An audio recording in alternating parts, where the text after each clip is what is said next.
And we begin this Sunday morning with President Biden's reckless open border and its impact across the country, with new data showing that the White House flew 326,000 illegal migrants from abroad directly to Florida in the past year and a half, on top of the 10 million illegals crossing the border into the country on Biden's watch. The Center for Immigration Studies reporting the 326,000 illegal migrants from Cuba, Haiti, Nicaragua, and Venezuela were flown directly to Miami without any warning to state officials. The White House is also playing down spiking crime on Biden's watch, with one illegal immigrant using the Chinese Communist Party's TikTok app to taunt illegals into overtaking Americans' homes. The so-called squatters increasingly apprehended across the country, sparking Florida Governor Ron DeSantis to take action. The governor outlawing squatters in Florida, protecting Americans' property rights. Joining me right now, the man himself, Florida Governor Ron DeSantis. Governor, thanks very much for being here this morning. Good morning. First, on the immigrants that were flown directly to your state, did you have any warning that the president was sending 326,000 illegals into Miami? No, and they don't give us any notification on any of that. Now, we are a border state. We're a maritime border state. And so we've taken a lot of action to beef up maritime assets to help the Coast Guard interdict these vessels that are coming in. And since January of 2023, because of Florida state vessels, we've interdicted and led to the repatriation of 14,000 illegal aliens. And so that's kind of been our focus. What Biden is doing under this program, it's not constitutional, but he is legalizing people when they're in foreign countries and then buying them plane tickets and then flying into the United States. And so you could have a plane that lands in Miami with 200 people on it, and there may be 8 or 10 of these folks that he's illegally legalized. So we are suing him on that with other states. We don't think it's lawful. We don't think it's constitutional. But, you know, we need the Congress to step up and defund this program. It's an illegal program. He does not have the authority to just legalize people in foreign lands. I will tell you this, Maria, though, because those numbers were surprising to us because we didn't have any notice, but we haven't seen on the ground evidence that that many people are actually setting up shop in Florida. So I think what's happened, Miami has served as the gateway to get people in from those countries. And then I think they're going all across the United States of America. You know, of course, in Florida, we're not a sanctuary state. And so you go to New York, you get money. You go to California, you get benefits. In Florida, you don't get a driver's license. You don't get an ID card. We don't even let NGOs issue ID cards to illegal aliens. And of course, we have E-Verify, so you're not eligible for employment. So I think our policies have made Florida not be the destination that people want to come if they're not in the country legally. Well, for sure. You're actually removing any incentive to stay in Florida. You mentioned E-Verify and removing those incentives. Look, on his first day in office, President Biden signed executive orders that ended existing programs that limited immigration and certainly illegal migration. What has been the impact on the streets of Florida to all of these illegals coming in, whether it's from the White House, from Haiti? I know you've been dealing with this aggressively in the last year. Well, fortunately, we've been very successful at preventing a mass amount of flotilla or boats coming from Haiti since they've had, I mean, this has always been an issue in Florida, but definitely over the last month.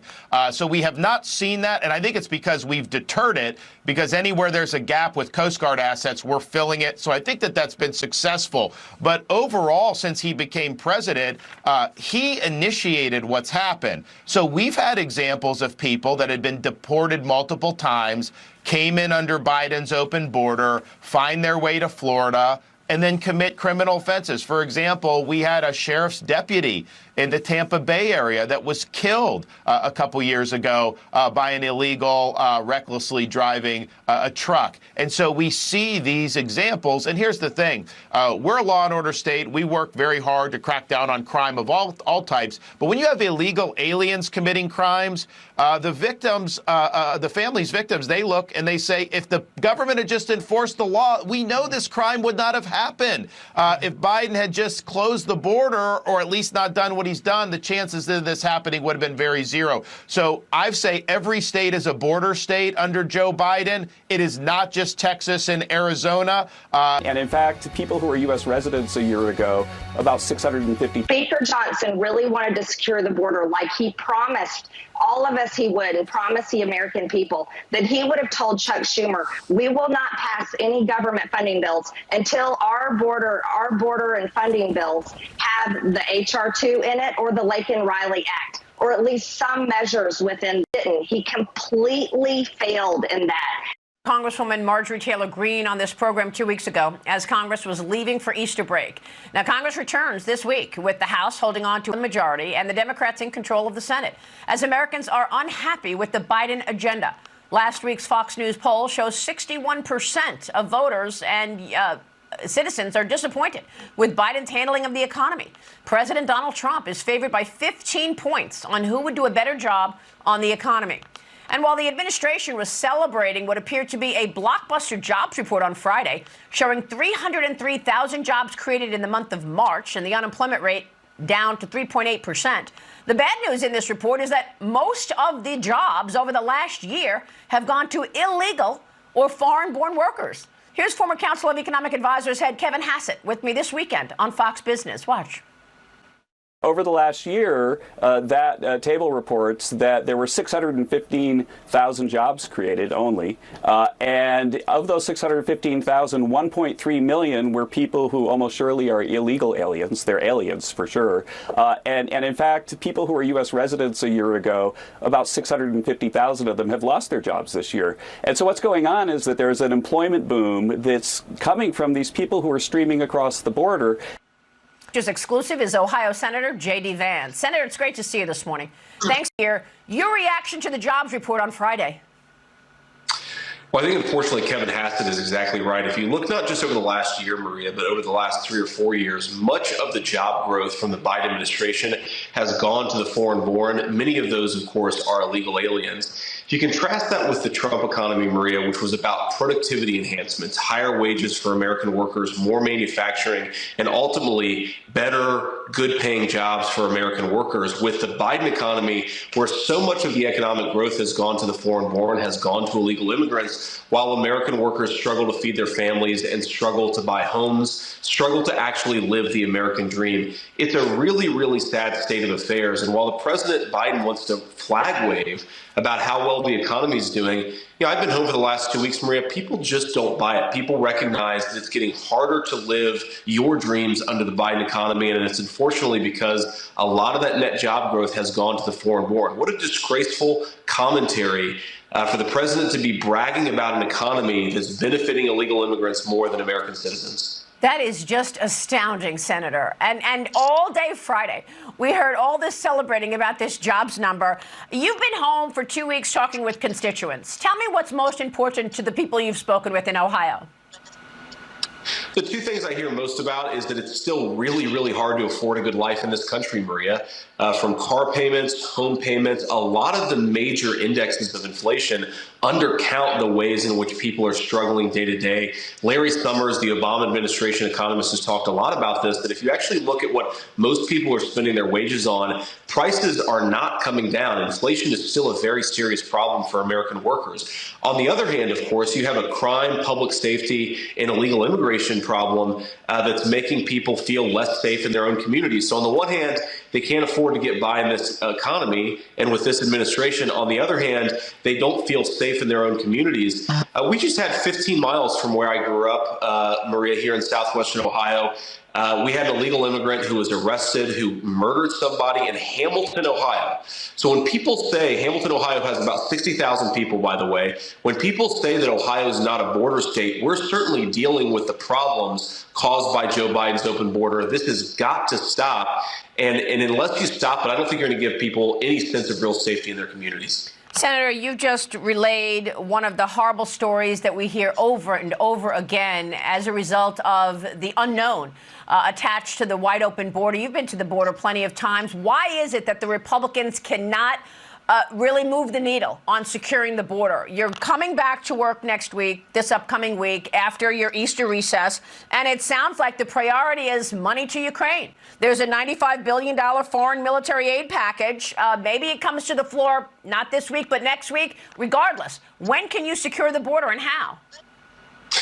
Well, let me just say, first of all, Maria, this illustrates the need for a President Trump round two. We know that the Biden administration has thrown open the floodgates here. They have undone a lot of Trump-era immigration policy, and we've seen the effects. But I don't want to let congressional Republicans off the hook here, because we actually do have leverage. We just have to be willing to actually use it. I think Speaker Johnson is a good guy, but if he brings up a foreign aid package, sending billions of dollars to Ukraine without doing anything on the southern border, it will be a disgrace and a massive betrayal, not just of Republican voters, but of the entire country. Why would people elect Republicans if Republicans are more focused on the border of another country than the border of our own country? So I hope Speaker Johnson really shows some steely resolve here, pushes back against the craziness, and tells the Biden administration, you don't get a dime for your foreign priorities until you do your job and secure the border. And in the meantime, we've got to do everything we can to reelect Donald Trump, because if we had him, we wouldn't be dealing with a president who wants to have an open border.